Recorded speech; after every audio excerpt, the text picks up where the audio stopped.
I did not have any understanding of just what it would be like. I try to warn you as much as possible.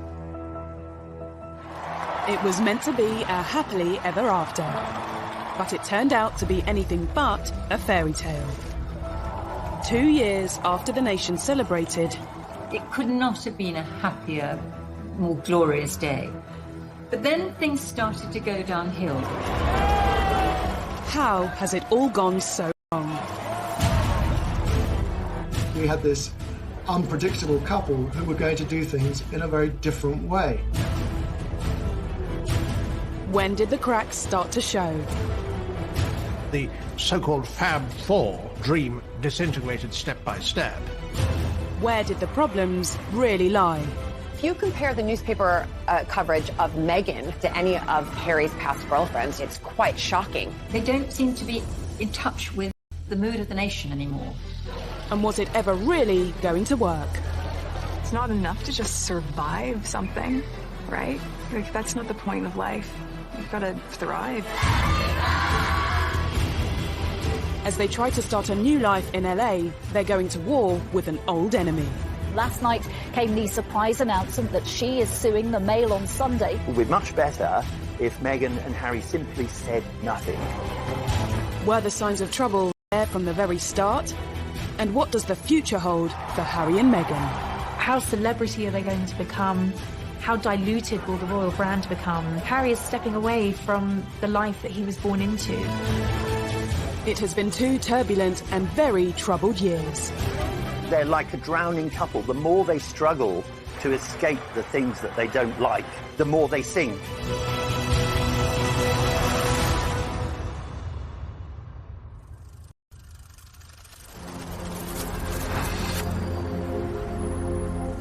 Harry and Meghan have changed the regal backdrop of Windsor for the luxurious Hollywood Hills.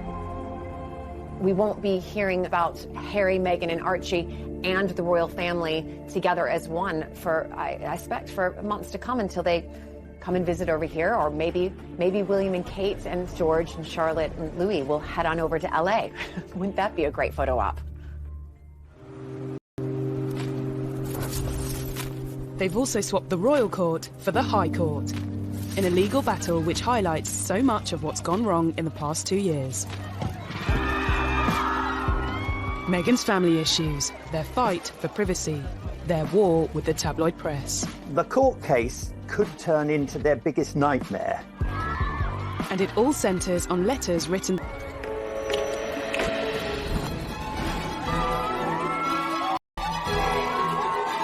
Only 2 years ago, Harry and Meghan's wedding had been a day when Britain basked in the sunshine and the warm glow of a royal couple, all set to transform the future of the monarchy.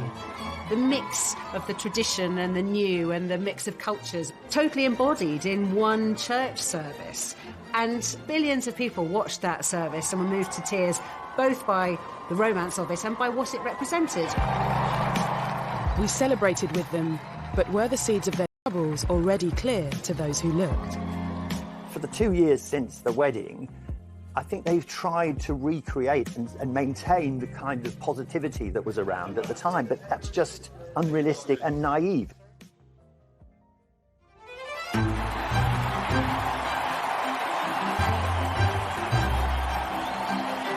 Less than 10 years ago, Harry watched older brother William marry his queen.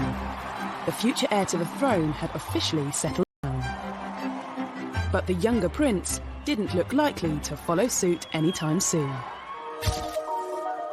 This was quite a difficult period in Harry's public image because whilst people loved the sort of cheeky, chappy image, once he was constantly being photographed falling out of Sloane nightclubs on the King's Road, people did start to slightly turn against him. Pressure on the prince's love life had also been building. After 2 long-term relationships came and went. The first love, Chelsea Davy, who he fell head over heels in love with, she had to look into the goldfish bowl of royalty and to realise absolutely this wasn't the life for her. Harry was disappointed. His second relationship with Cressida Bonus, an actor, And she, too, didn't like the idea of media intrusion. When you marry into the royal family, you have to give up so much individually as a person, or at least that's what's expected of you. Girlfriend-wise, you know, it's my private life, so it's a different story. But yes, I am very, very protective. Obviously, it is part of my life. It's something that is part of the baggage that comes with me. I wouldn't say that Harry was unlucky in love. He just hadn't found the right one until Meghan came along. And when American actress Meghan Markle did come along, she looked set to change everything. When Meghan first appeared with Harry, she seemed absolutely perfect. The fact that she was American, she was a career woman, she was mixed race. She brought a whole lot of new things into the royal family that the royal family needed. In this strong, striking, confident woman and the scrutiny of being in the public eye. But the nation's favourite prince, with a divorced Hollywood A-lister, raised some eyebrows from the start. Much attention was paid to her mixed heritage. Harry's fallen in love, and there were people happy about that. But then on the other side, there were people, papers, the mainstream papers and the tabloids, talking about her in a very negative sense. People were already painting her in ways that it was clear they knew nothing about her, but it suited their negative narrative to call her what she's not, without any evidence. It is, and it was, racist. If you compare the newspaper coverage of Meghan compared to any of really Harry's past girlfriends, you know, it's quite shocking. The press has always denied racism.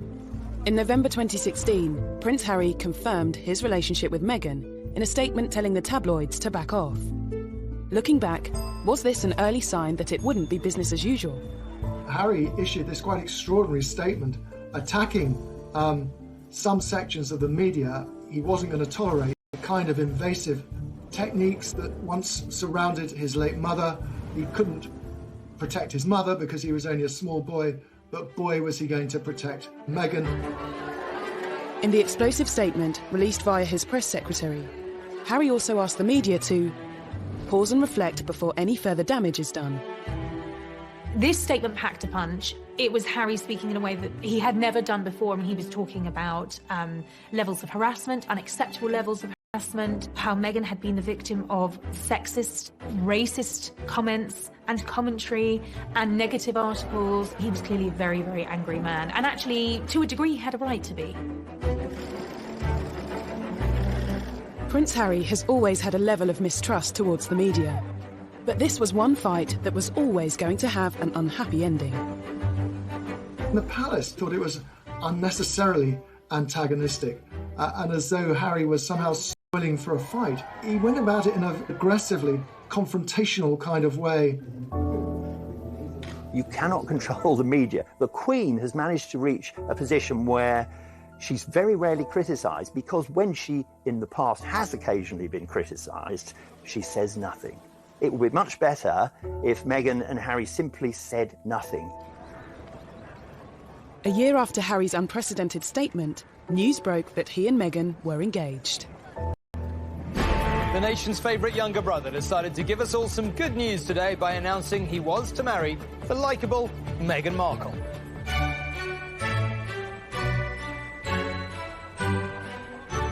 Unlike Harry's from Kensington Palace. I was, of course, anticipating it, me being an American, who obviously I've married into aristocracy, and then to see somebody else, just to see how she would be on camera. And it was wonderful.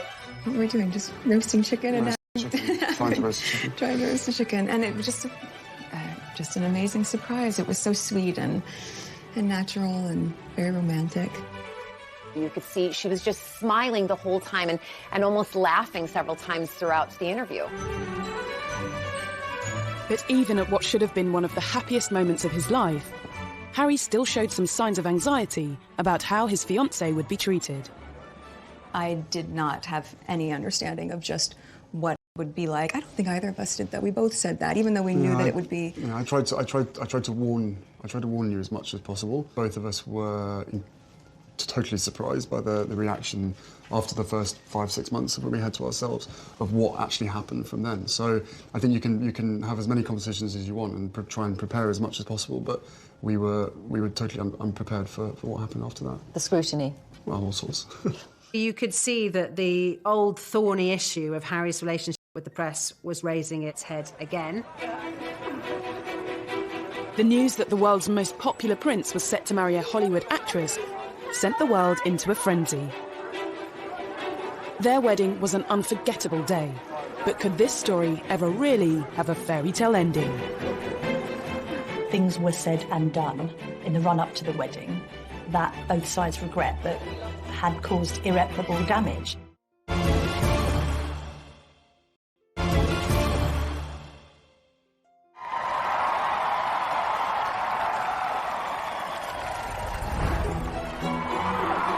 On the 19th of May 2018, the eyes of the world were on St George's Chapel in Windsor. The wedding day was wonderful. Meghan looked beautiful in her dress. Harry couldn't have looked happier. The ceremony itself was so vibrant, it was so new, it was so different, it was so unique to the two of them. And I think it was the start of something very, very happy and very, very special. Nobody can deny that the wedding day itself was sparkling. It was magic. It was like Disneyland.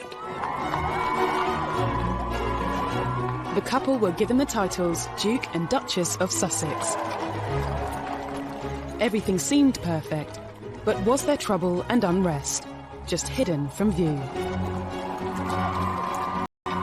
Everybody was happy for Harry. Everybody thought Meghan was marvellous.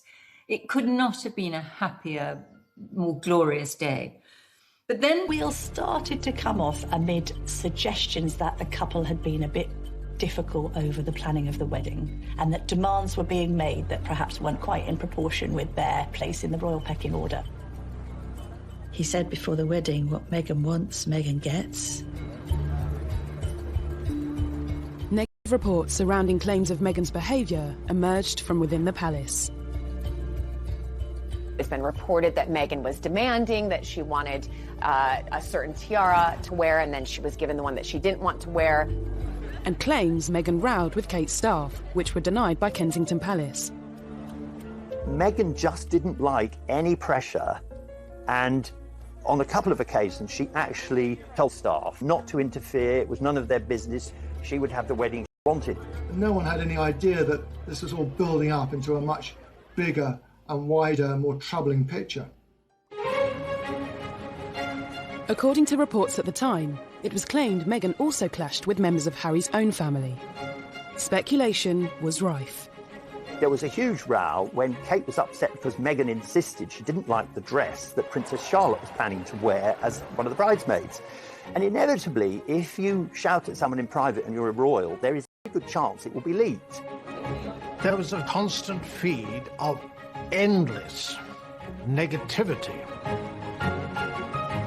Author Tom Quinn believes Harry and Meghan's private accommodation played a part in the tensions. Nottingham Cottage is in the grounds of Kensington Palace, and it's quite small. I mean, it's tiny compared to the enormous double apartment that Kate and William had. It was being pointed out to them in no uncertain terms. They weren't in the First Division because that place is held by William and Kate. So inevitably that led to friction. In Meghan's world, if you're determined enough, you can get to the top, but Meghan can't. She can't get to the top, whatever she does. Was the untraditional mix of American celebrity and British royalty ever really going to work? The wedding was also marred by controversies surrounding Meghan's father. We're talking a global wedding for millions to see across the world. People are anticipating this, and what's being reported day after day to the lead up of the wedding is about her father, Thomas Markle, and is he going to come over and walk her down the aisle? Are they speaking? Have they spoken? There was the whole farcical business of Thomas saying, I can't come to the wedding, but then photographs suddenly appeared, taken by a paparazzi, showing Thomas Markle being measured for a suit, looking at a book about English landmarks. And these pictures were sold all over the world to the huge impact. Thomas Markle couldn't walk Meghan down the aisle, but he did carry out a string of interviews with the British press. It meant he continued to dominate headlines even after the wedding. I'm a footnote in one of the greatest moments in history, rather than the dad walking her down the aisle. Millions watched this interview on ITV's Good Morning Britain as he explained why he staged paparazzi photos. They take all kinds of pictures of me that making me look negative. So I thought this would be a nice way of improving my look. Well, obviously that all went to hell. And I feel bad about it. I apologize for it. There seems to have been this toing and froing of mutual accusations where Meghan felt her father wasn't being sufficiently positive about the wedding, and Thomas Markle felt that there was no sympathy for him. Thomas Markle also discussed conversations he claimed to have had with Harry in private. I was complaining I didn't like Donald Trump. He said, give Donald Trump a chance. What were Prince Harry's views on Brexit? It was just a loose conversation about something that we have to try. I think he was open to the experiment. But text messages presented as evidence in Meghan's upcoming court hearing have revealed what conversations really took place.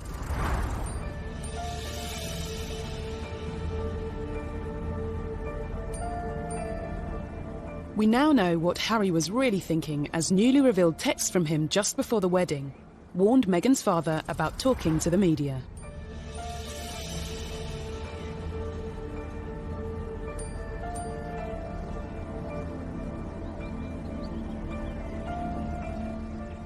These text messages are actually evidence showing that they were reaching out to Thomas Markle, that they didn't close him off by any stretch of the imagination, that they were trying to contact him and speak to him.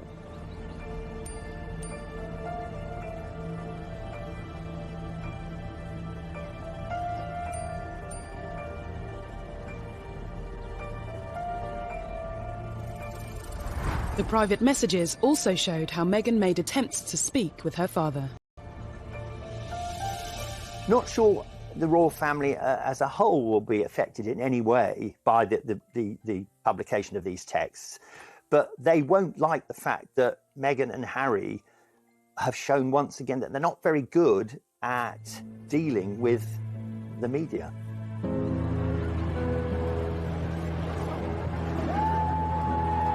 Evidence given to the High Court also confirmed that Thomas Markle hasn't been in contact with Meghan. 2 years on, the extraordinary messages have lifted a lid on private royal conversations that are now being showcased to the public. Right now, Meghan and Harry are thinking, we're just going to release everything to prove to everybody what exactly and really did happen. I think that now that they have moved thousands of miles away from home, that they're not supported by that palace PR machine, they're more vulnerable, they are more at risk, they're more exposed now than ever. Debate over Meghan's relationship with her father was another problem in a growing list of troubles that followed the wedding. Could the most troubling issue of all be Harry's fallout with his own brother? One of the things that unquestionably adversely affected the relations between Harry and William, who were so close for so many years, was a series of rumours after the wedding. William expressed doubts to Harry whether or not he was too quick in being engaged to Meghan. There was a brotherly discussion, which I think was voiced out of concern from William, but was misinterpreted as a lack of support. Things were said and done in the run-up to the wedding that both sides regret, but had caused irreparable damage. That's Harry. He's quite a headstrong, impulsive young man. He's much more like his late mother than William, who considers things and is, in that regard, is more of a Windsor and more like his father.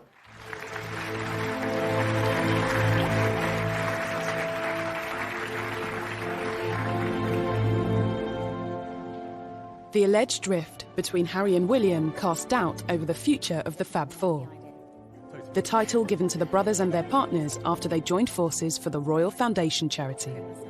They looked amazing, they were all similar ages, and they all had, it looked like, a common purpose to make the royal family younger, more modern, more diverse, more approachable, more empathetic. All of those things worked very, very well for a brief period, and then the cracks started to show.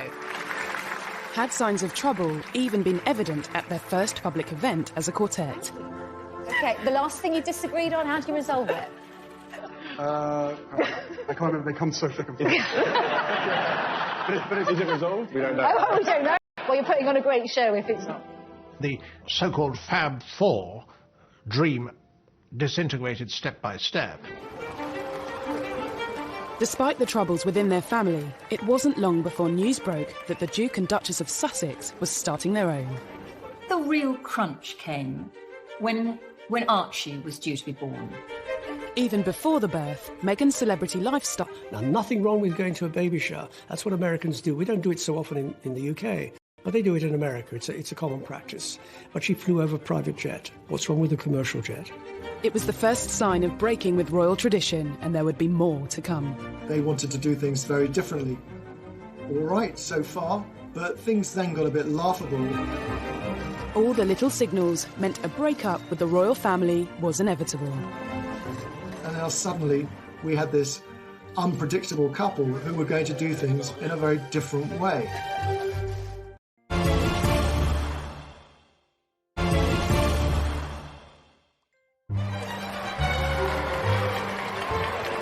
For decades, new additions to the royal family have been welcomed to the world on the famous steps of the Lindo wing of St Mary's Hospital in central London. But not when it came to Harry and Meghan's first child, Archie.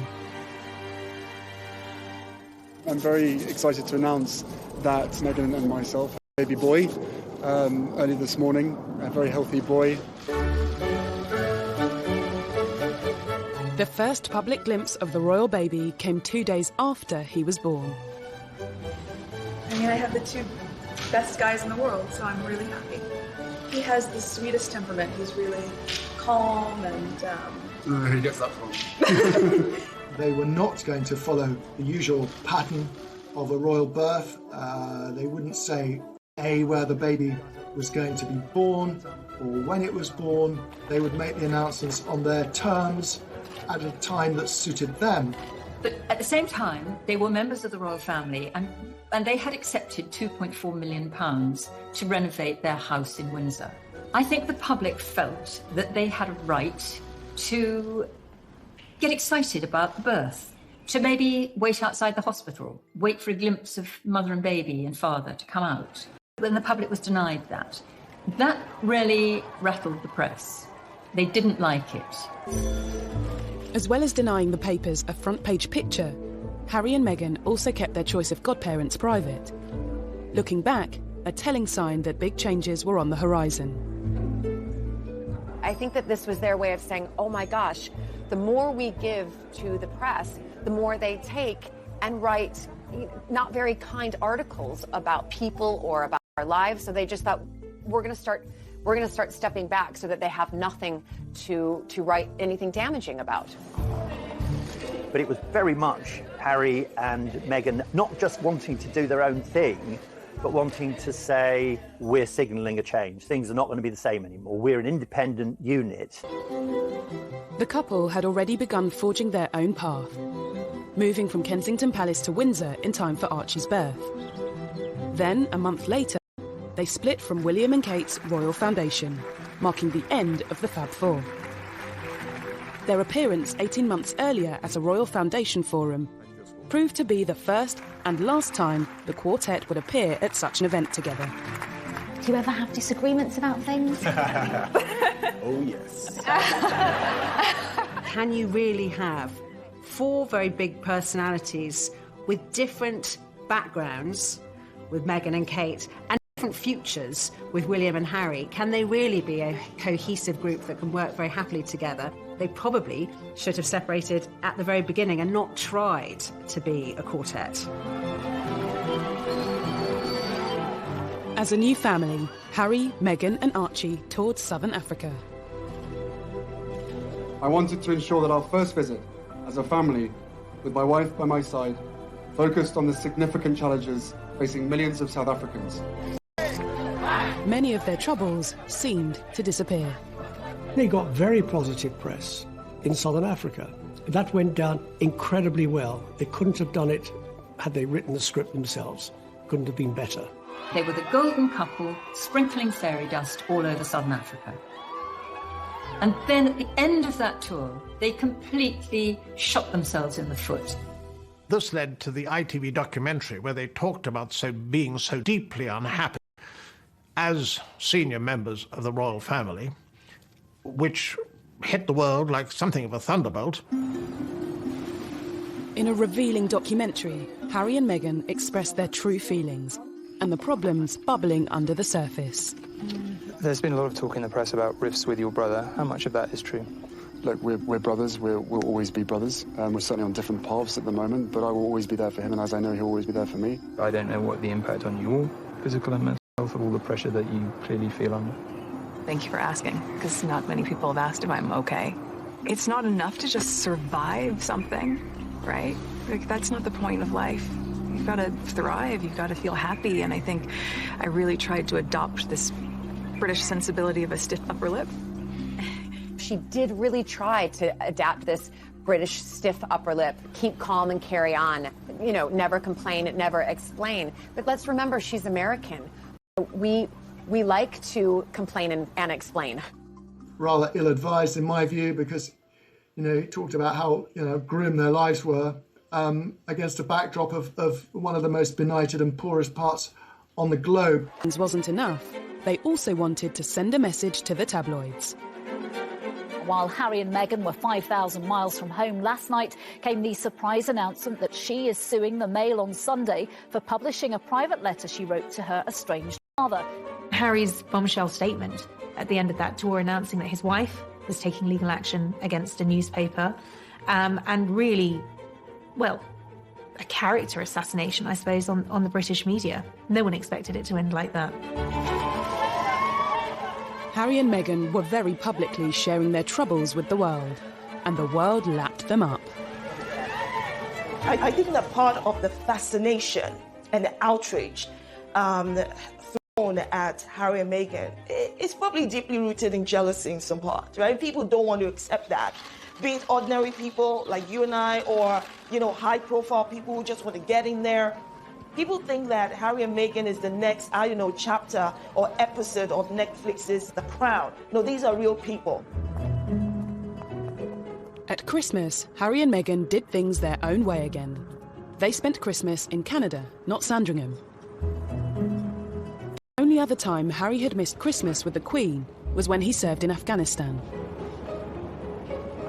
And just 2 years earlier, the royal family had broken protocol to invite Meghan to the celebrations. Meghan was invited to Sandringham for royal Christmas before they were even married. She is the only royal girlfriend to have been afforded that privilege. So I think the royals went above and beyond and did everything they possibly could to make her feel at home. But their decision to skip Sandringham in 2019 was a clear sign of an imminent and much bigger decision. Once Harry and Meghan had gone to Canada for Christmas, once it became clear that they'd taken their dogs with them, it became very, very obvious that they weren't coming back anytime soon. Just before Christmas, he and Meghan decided to have a pause and think about what they wanted to do. They went off to Canada, and when they came back, it was announced early in 2020 that they were going to remove themselves from royal life.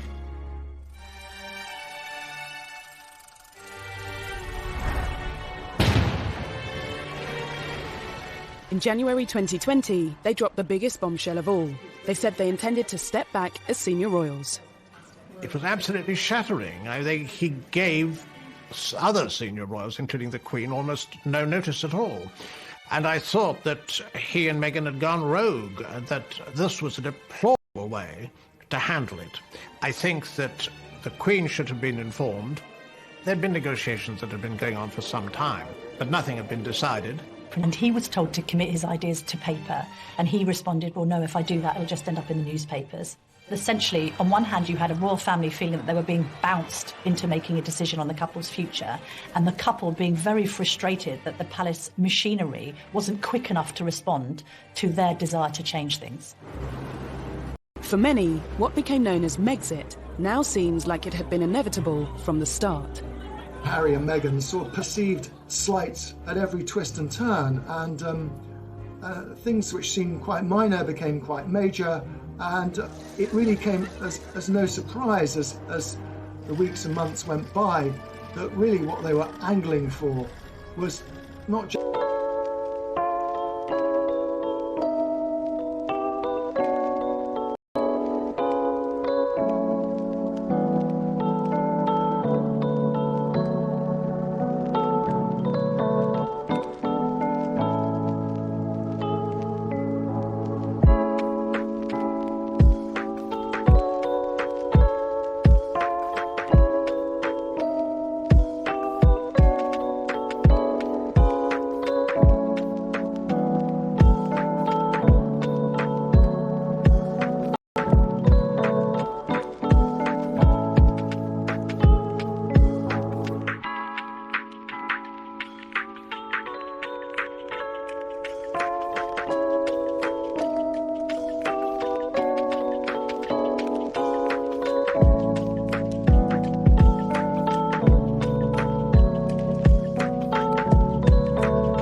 against the press. This could lead to the ultimate horror that Meghan could appear in court, at least in theory, against her father, Thomas. They don't seem to be in touch with the mood of the nation anymore.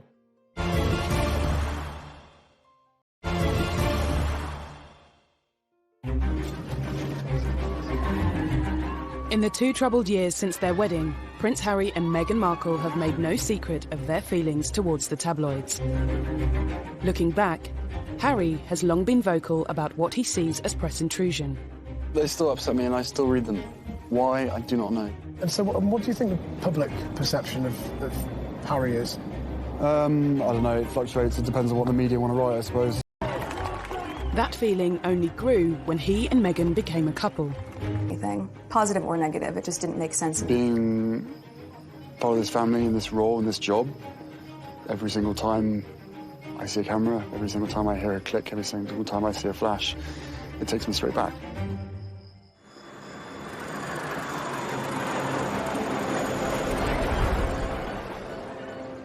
In a bid to distance themselves from the glare of the spotlight, Harry and Meghan went to Canada. I think the reason for this whole upheaval, I suspect, was that Meghan was unhappy here and Harry wanted to protect her and to make her happy. And I think she was unhappy probably because she had made some very big life changes in a very short space of time.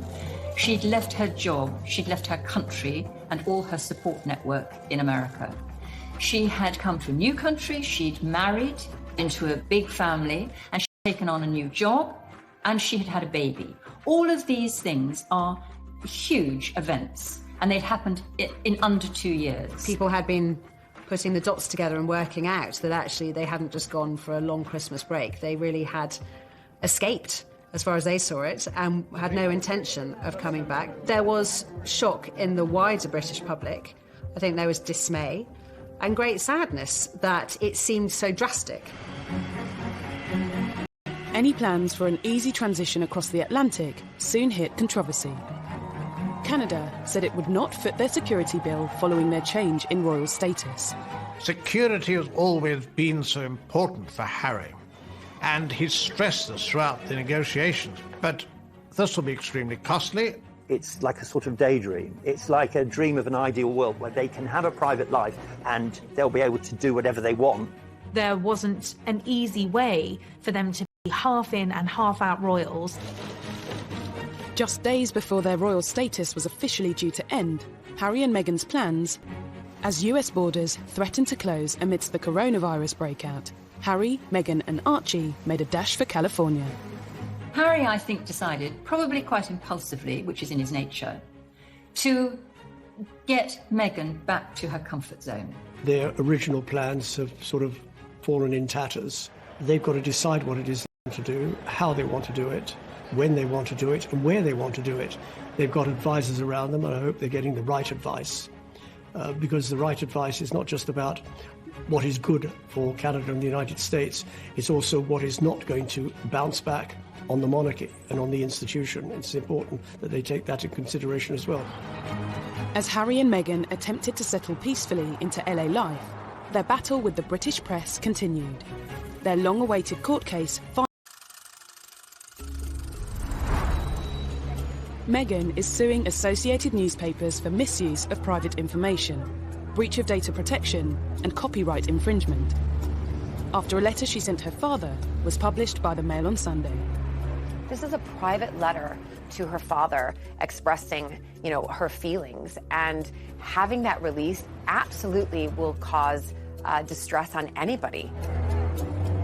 But to do so, she and Harry have had to reveal more personal information in court. They don't like being written about in the British tabloid press, but at the same time, they are suing, and that will come out in the courts, all of the text messages and the documents. So they must feel very, very confident that what they have to show will, in one sense, vindicate them. Absolutely. They want to use this opportunity to change the narrative about Meghan being this distant daughter who doesn't care about her father. Clearly, it means a lot to her personally to be able to say, none of these things are true. I got in touch with my father. I tried to help my father. It was difficult to reach my father. He wasn't responsive. The reality is that they have to do this. And whether they win the court case or not, they're the first to do it, and I think that means a lot. The first round went in favour of the Mail on Sunday, with the judge dismissing some of Meghan's claims against the publisher, including allegations that it acted dishonestly. The judge threw out, in the preliminary hearing, threw out some of the allegations that Meghan and Harry had made against the Mail. He described them as irrelevant, just not part of anything the law could look at or decide on. But that was just the opening battle. When the case goes to trial, it could all get really uncomfortable. If you want less press intrusion, yet you launch court cases against the press, this could lead to the ultimate horror, and that would be that Meghan could appear in court, at least in theory, against her father, Thomas, who has contributed to a great deal of the adverse publicity that they've received. That would be a global news story and be truly bizarre. On top of Meghan's legal action, Harry has also filed a lawsuit against The Sun and the Daily Mirror for alleged phone hacking. I think Harry doesn't really like the press, and I think he often puts on a smile and a brave face, but deep down there's a loathing there. He's obviously trying to be specific with the Mail on Sunday's publication of Meghan's letter, and indeed he's being specific on hacking. If legal proceedings weren't enough, the pair have written an open letter to the Daily Mail, The Sun, the Daily Mirror and the Daily Express, signalling they're to expect no corroboration and zero engagement. Immediately it was picked up by the tabloids and made into a story itself, and it made Meghan and Harry also, it made them seem petulant. They'll dig around even more furiously now for the sort of information that Meghan and Harry don't want to come out, so it will have the opposite effect from the one intended. The choices he's going to have to make moving forward, but that absence of palace protection, which he did find frustrating, there is a sense that even before Meghan was on the scene, he was growing sick and tired of being told what he couldn't do by the palace. I'm not quite sure what it is that they want. You're taking on a big beast if you go to war with the tabloids. They are very powerful, and they have the ability to make or break. The months to come are going to be crucial for Harry and Meghan as they start a life away from the royal family and attempt to leave their troubles in the past. I think they are tremendously happy together, but there's a question that this is at a very high price. Harry and Meghan's life as a married couple at the forefront of royal duties in Britain lasted just 2 years. The couple's new life is here, Los Angeles. But it hasn't taken long for reports to emerge claiming Harry feels his world has been turned upside down and that he misses the military.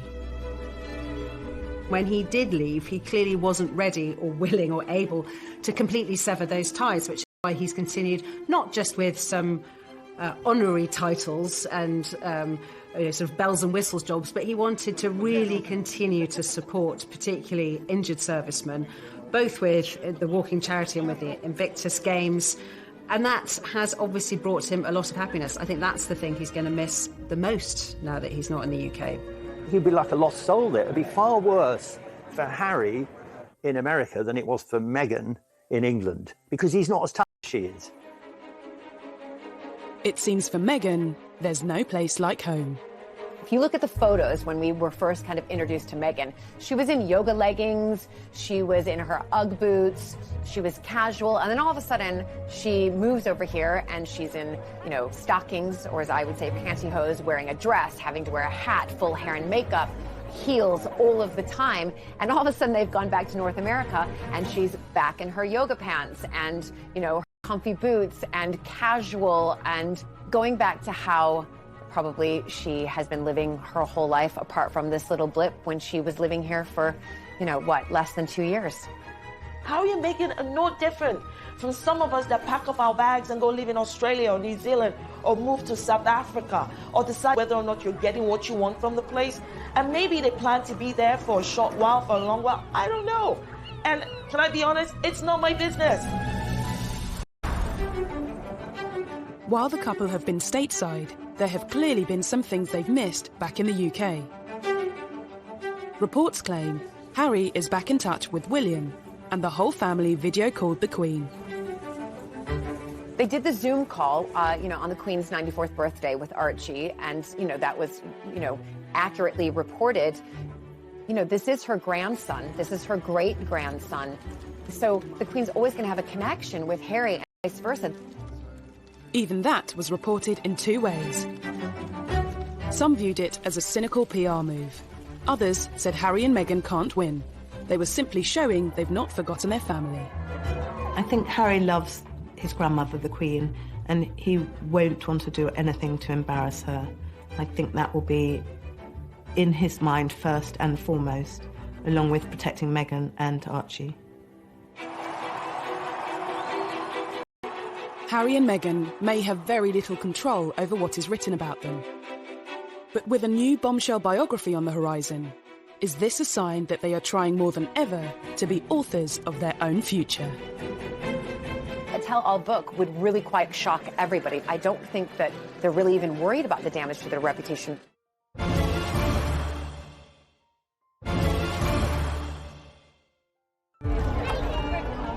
This summer, Harry and Meghan will continue to dominate headlines. A new unauthorised biography will soon be hitting shelves, with claims it will be very much told from the couple's perspective. It promises unique access to friends of Harry and Meghan and will dispel many rumours and misconceptions that plague the couple. Will it be a case of history repeating itself?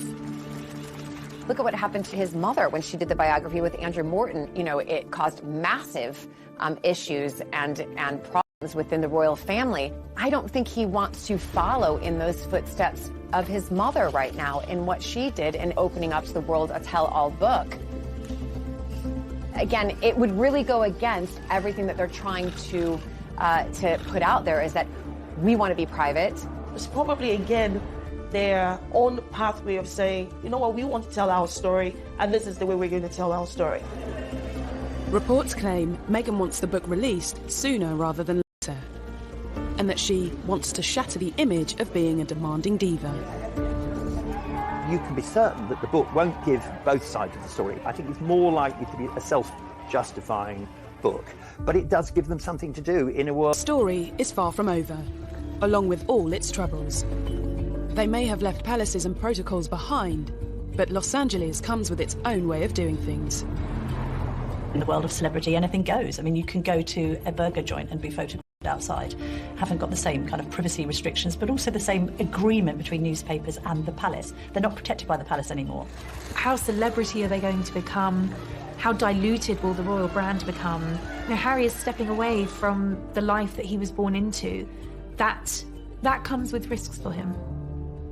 Harry and Meghan say they're determined to carry on charitable work.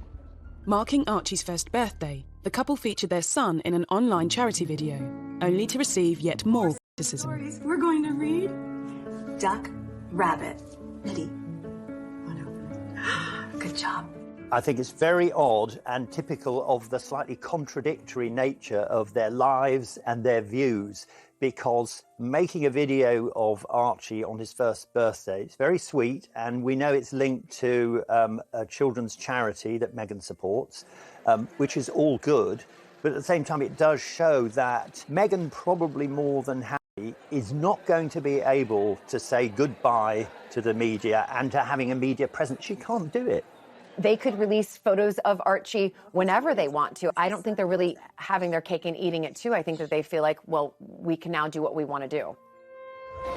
For Meghan, life has gone full circle and she's back in Hollywood. But where does that leave Harry? I think they'll take a lot of advice from the Obamas. They've set up their production companies, that they'll be talking to Oprah Winfrey, they'll be talking to big figures like that to try to find a way to carve a role for themselves as philanthropists, entrepreneurs, huge figures on a global platform.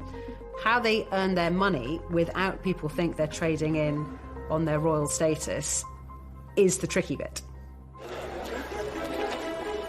However they choose to earn a living will be a new venture for former senior royals. If it doesn't work out, is there a path back to the palace? I think in a way it's seeing how they behave. If they use the royal family to make pots of money, then it won't be very good. If there's a tell-all interview on the television by Meghan and or Harry, that's not going to go down well. So they're really under the watchful eye of the royal family for the first year, which they probably don't like at all. The door has been quite clearly left open by the Queen for them to return to the royal family if that was what they wanted to do.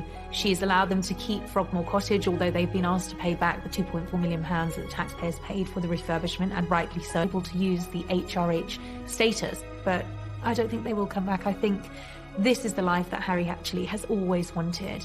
Meghan has been the catalyst. She has enabled him to do this. She's helped to give him the confidence to take a step outside of the role that he was born into and to embark on a new chapter.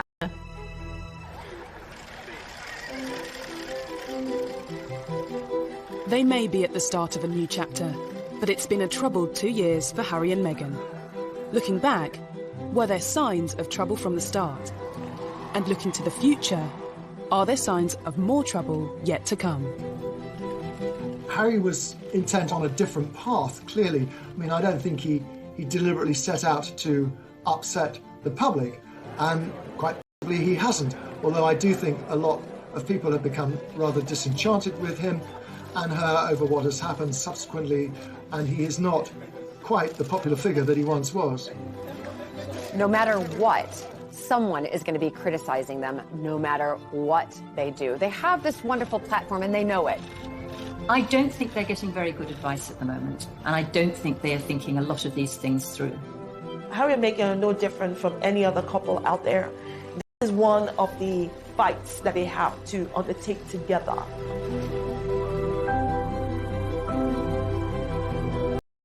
A position where she's very rarely criticised, because when she in the past has occasionally been criticised, she says nothing. It would be much better if Meghan and Harry simply said nothing. A year after Harry's unprecedented statement, news broke that he and Meghan were engaged. The nation's favourite younger brother decided to give us all some good news today by announcing he was to marry the likeable Meghan Markle.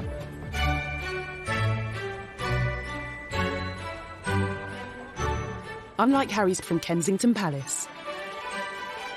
I was, of course, anticipating it, me being an American, who obviously I've married into aristocracy, and then to see somebody else, just to see how she would be on camera. And it was wonderful.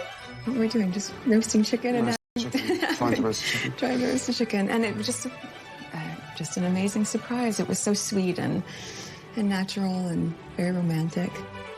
You could see she was just smiling the whole time and almost laughing several times throughout the interview.